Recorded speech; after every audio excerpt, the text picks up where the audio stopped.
Good evening, students. Today I will talk about the night test of nitrite ion, यानी salt जो कि nitrite ion रखता है उसका टेस्ट करते हैं। ठीक है, तो सबसे पहले उसमें डाइल्यूट टेस्ट सपोर्ट डालिए। क्या डालना है? डाइल्यूट टेस्ट सपोर्ट डालना है। डाइल्यूट टेस्ट सपोर्ट डालेंगे तो कलर के करने का मतलब ब्राउन कलर का यदि गैस निकलता है तो इसका मतलब नाइट्राइट आयन है। तो इसमें जो रिएक्शंस होते हैं उसके बारे में आपको बताने की कोशिश करेंगे। तो पहले जैसे सोडियम नाइट्राइट है, ठीक है, सोडियम नाइट्राइट है। सोडियम नाइट्राइट में जैसे ही डाइल्यूट टेस्ट सपोर्ट डालेंगे तो क्या होगा, HNO2 यानी नाइट्रस एसिड बनेगा और साथ में सोडियम सल्फेट भी बनेगा। तो जो नाइट्रस एसिड जो बना, नाइट्रस, वो थर्मली अनस्टेबल है जो टूट जाता है। वो टूटने के बाद नाइट्रिक एसिड बनता है, NO बनता है यानी नाइट्रिक ऑक्साइड बनता है और वाटर बनता है। वो जो नाइट्रिक ऑक्साइड जो बना वो O2 से रिएक्शन करके NO2 गैस बन जाता है जो कि ब्राउन कलर का होता है, जो कि रेडिश देखने में ब्राउन कलर का गैस होता है। ठीक है, अब हम वहाँ से आते हैं कि अब दूसरे तरह का टेस्ट करना है कि कन्फर्मेटरी टेस्ट में कैसे हम जानने की कोशिश करेंगे कि नंबर वही के वही। तो हम फिर दूसरा टेस्ट को लेते हैं।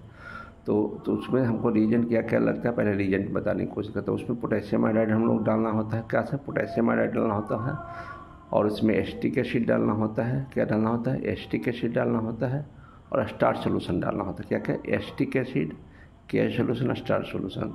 तो जैसे ही सारा सोल्यूशन को आप एक एक करके डालेंगे तो उसमें देखा जाता है कि ब्लू कलर का कॉम्प्लेक्स बनता है।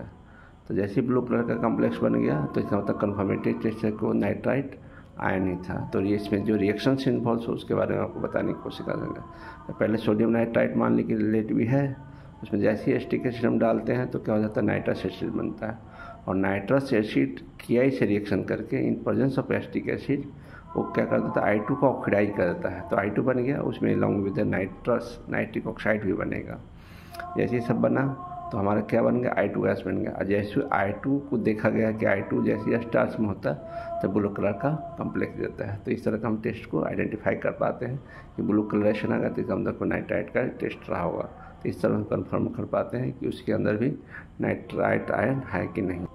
Thank you for watching my video and subscribe करना ना भूलें। और जैसे ही हम अपलोड करेंगे, सब्सक्राइब कर लेंगे आप, तो नए नए वीडियो हम आपको बताते रहेंगे जिसमें आपको कंसेप्ट बिल्डअप करने में आसानी होगा और सुनने में आसानी होगा। और कुछ नहीं है, सिंपल सी तो बात है। सिंपल सी क्या बात है, जैसे पहले मैं दोबारा रिवाइज करा देता हूँ कि उसमें हुआ क्या।